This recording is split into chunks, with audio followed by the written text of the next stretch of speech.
So let's talk about that in ring, because the pure title coming back, and you've held that for almost a year. I know on screen it's a little less than that because of the unique taping schedule, but I mean, I love the pure rules thing, and there are a whole lot of people, for example, that might have not known what Mike Bennett was capable of in that landscape. They were familiar with him in a different type of scenario, WWE, Impact Wrestling, and maybe never saw what he was capable of until he got in the ring with you, did a pure rules match, and did a lot of that stuff.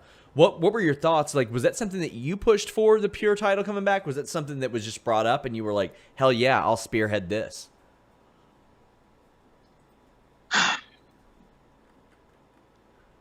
I've told this to maybe like 2 or 3 people, and it might not be true.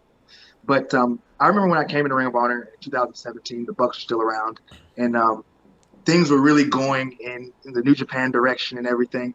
And, you know, with all of that going on, I kind of looked around and I was like, there's no real representation of Ring of Honor that I grew up and that molded me as a professional wrestler. And so after that, I told myself, okay, I'm going to be the pure guy, because people that are fans of old Ring of Honor know what pure means. So instead of using technical, I always started talking about pure this, pure that. I kept bringing it up until they gave me a match with Silas back in maybe 2019.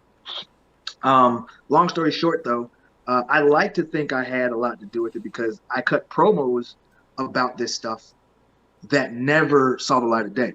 I remember I cut a promo in front of Mandy Leon and Todd Sinclair that never aired. And it was basically me saying I was the lifeblood of Ring of Honor. A couple of months later, there was a faction called Lifeblood with people that like never existed in Ring of Honor. Yes. I'm not going to go in detail about who probably pushed that forward, but I kind of felt something about that. So that lit a fire up under my ass to like really go home and like push for it even more. So before I knew Marty Scurll was taking over, we were in Japan for Super Juniors. And I remember talking to Marty in detail. Brody was right there too. And we sat down in the locker room a little bit before one of the shows. And he was just asking me questions about what I thought Ring of Honor could do to like stand out.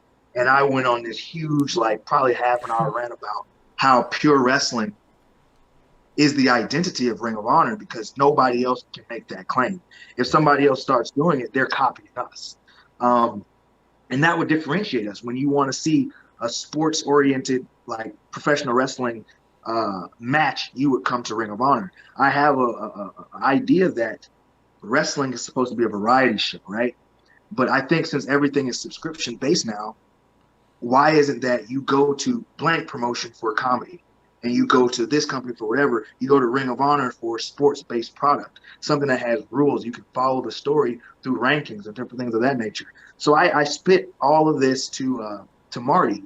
A few months later, when it was announced that he was taking over, he had actually started talking to me more than normal.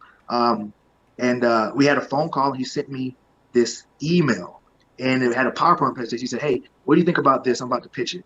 And I read it, and it was a lot of my ideas in there. And I was like, wow, let's go for it. Do it, man.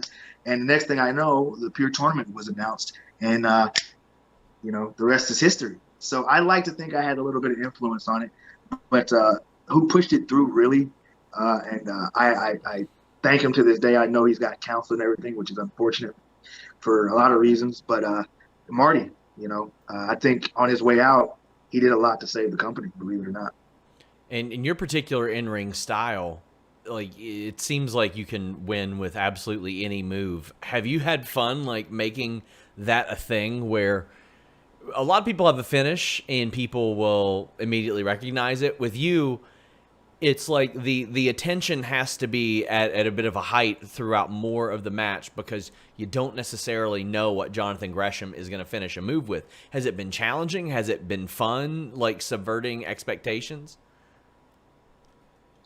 It really hasn't been that way. Like, it's fun because it's just creative to me, and I like being creative with wrestling.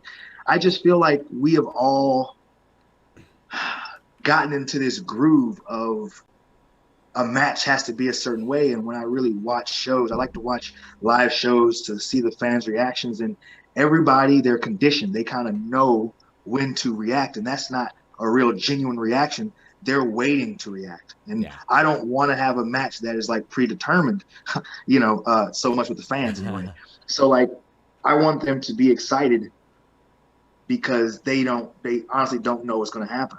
They know when the heat's happening. They know when that, like, a comeback, nothing's going to happen. So you got to hit a guy with 3 head drops before the finish is a possible thing. So to me, I just wanted to get out of that groove. I always strive to be different. And my goal was to legitimize all these moves that we use before we do the big moves. Why do we use headlocks? Why do we use hammerlocks if they never work? It's kind of like, why don't we just ding, ding, ding, lock up, Canadian Destroyer? You know what I mean? Because those are the moves that start finishing matches anyway. So my whole goal was to just give the pure division a different feel. And to me, in mixed martial arts, you can use a punch or a kick and the guy's out, or an arm bar or whatever. You just never see it coming. So I want that same feel for pure matches. So that was my whole reasoning for doing it that way.